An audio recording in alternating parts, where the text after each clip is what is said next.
j'aurais pensé que c'est l'émotionnel qui impacte notre corps. Oui, bien sûr, puisque l'information arrive et nous allons la ressentir.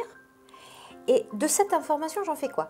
Là, à l'intérieur de mon corps, je ressens une information. Et c'est là où l'émotionnel va se mettre en route, parce que l'émotion, c'est un mouvement vers l'extérieur en réponse à cette information. Donc, forcément que c'est mon corps émotionnel qui va impacter. Alors, est-ce que j'y mets une charge émotionnelle? Bah, tiens, alors ça, c'est le cerveau. Alors, par rapport à ce que j'ai vécu, ouf, j'y mets une charge émotionnelle, parce que je l'ai déjà vécu. D'accord? Et là, cette charge émotionnelle, elle va grossir, elle va se cristalliser. Et si je ne prends pas en compte cette information-là, je ne veux pas la regarder, et bien à un moment donné, elle va invalider le corps. À un endroit, puisque le corps parle, à un endroit qui correspond à l'information d'origine, à l'information racine. Voilà. Et c'est vraiment... le champ d'information est tellement vaste. Mais c'est une réalité. Et même le docteur Hammer, avec les satellites, disait effectivement que on peut avoir physiquement quelque chose, il y a toujours un satellite. Le satellite, c'est la cristallisation qui crée l'impact dans le corps.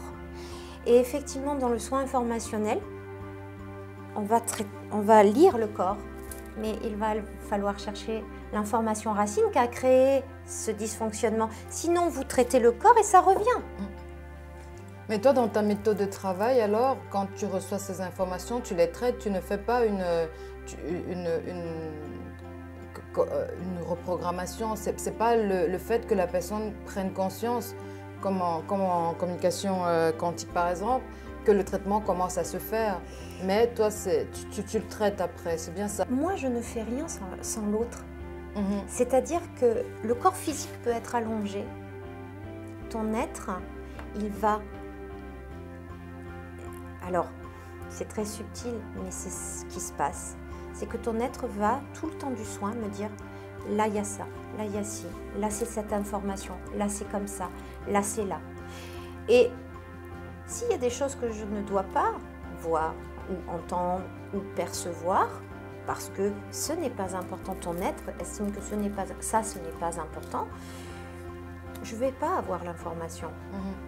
Mais si ton être, et des fois effectivement, suivant les cas, l'être va se manifester, donc je dis que je le vois, mais je le perçois surtout, et il va effectivement travailler avec moi pour réparer ce corps qui l'habite. Exactement, s'il te dit, il y a un problème là, il te dit comment le traiter. C'est ça.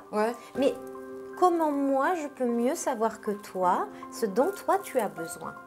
Oui, mais je veux dire, quand on a une douleur, la douleur, elle est physique. La douleur, elle est physique. Ou bien si on a un mal-être, supposons qu'on a souvent mal au ventre, quoi. Voilà. Ou on a des problèmes de digestion, on va dire. Oui. Quelqu'un qui a des problèmes de digestion ne sait pas forcément comment faire pour résoudre. La personne aura pris, je sais pas, des fruits, des tisanes, mais après, la digestion doit être naturelle aussi. Et supposons qu'avec des tisanes, ça ne marche pas, la personne ne sait pas forcément comment faire pour régler ses problèmes. Oui. Son être sait certainement. Voilà. Mais c'est pour ça que je demandais, son être va lui dire comment ça va être... C'est-à-dire que moi, je vais être le facilitant. C'est-à-dire que je vais permettre cette communication entre les deux. La communication entre les deux, elle passe aussi par le faire. Tu as mal au ventre, tu viens me voir parce que tu as mal au ventre, tu as essayé des tisanes, mais tu as essayé par ta déduction. C'est-à-dire, on m'a appris, j'ai appris, tout le temps de mon évolution, j'ai appris qu'en prenant des tisanes, parce que ma grand-mère, ma mère ou je ne sais qui m'a appris qu'on pouvait prendre des tisanes.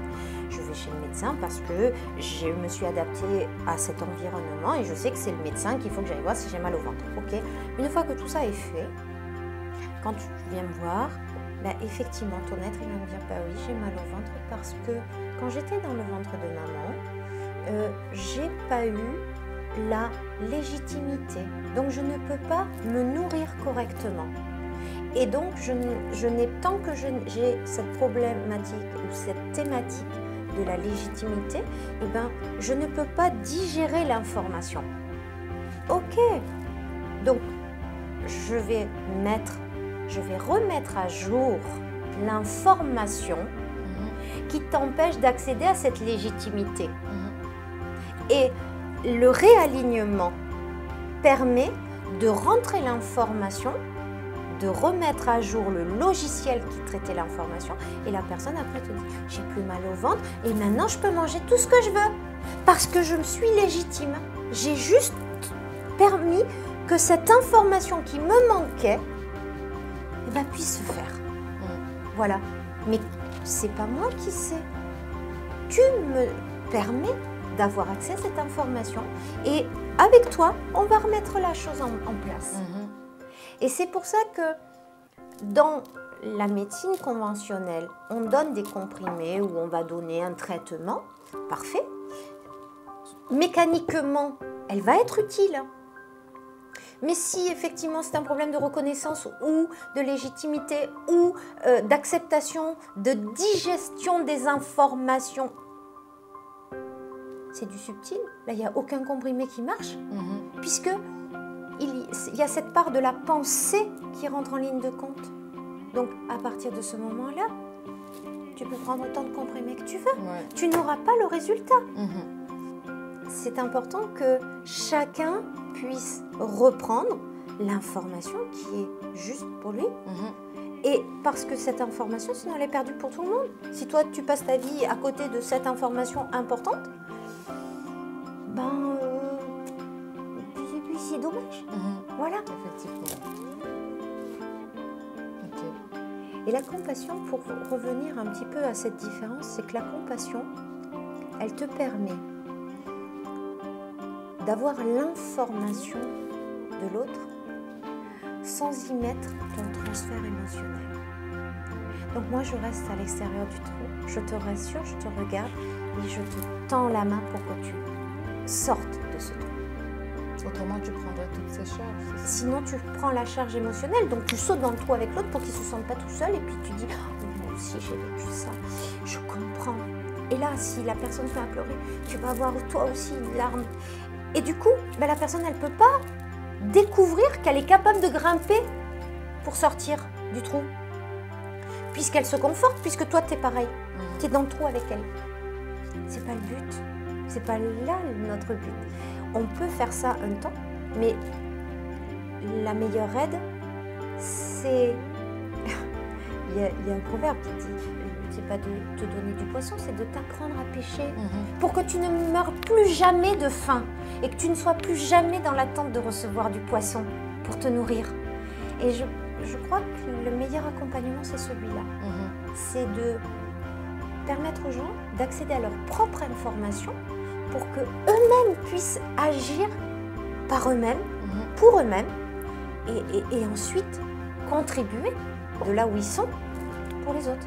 Parce que si tu es bien, tu fais du bien à ton chéri, tu fais du bien à tes enfants, tu fais du bien à ta famille, tu fais du bien tout autour de toi. Si tu n'es pas bien et tu ne captes pas ta bonne information, limite.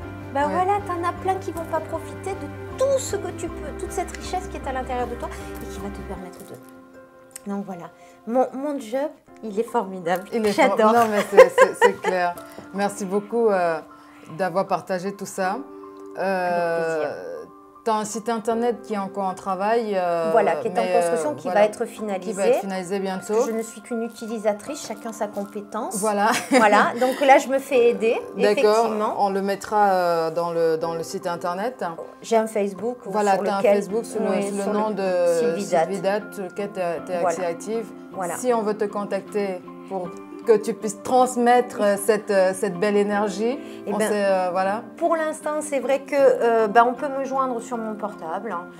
Alors c'est vrai que quand je suis en rendez-vous, je ne peux pas toujours décrocher, mais les gens peuvent laisser des messages ou par mail, tout simplement. Et ça s'appelle sylvie.reconnexion à soi, tout attaché avec un X, @gmail.com. Magnifique. Voilà. Et si tu as un beau message à transmettre à tous ceux qui nous écoutent, tous ceux qui ont été guidés vers cette vidéo, ils n'arriveront pas par hasard de toute manière. Je pense que le plus beau cadeau que vous puissiez vous faire tous, qu'on peut tous se faire, c'est d'être soi et non pas une pâle copie de qui que ce soit.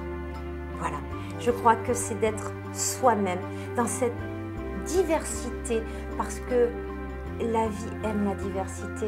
Et il y a quelque chose qui me plaît beaucoup. Je prends ça comme exemple souvent. C'est qu'on a une multitude de fleurs partout, si vous regardez. Qu'on soit une marguerite, une pâquerette, une rose ou un lys, chacun pousse sans se poser la question. Il est mieux que la rose, il est mieux que le lys ou que la pâquerette. Parce que tous, quand ils sont à leur plein potentiel, ils nous régalent tous. Et je crois que c'est ce qu'il faut qu'on fasse, comme ces fleurs. Il faut que chacun éclot au maximum sans se poser la question s'il est mieux que le lys, la rose ou la pâquerette. Ça n'a pas d'importance, c'est la diversité qui donne cette beauté, cette harmonie. Voilà. Merci beaucoup. Je t'en prie. Merci aussi.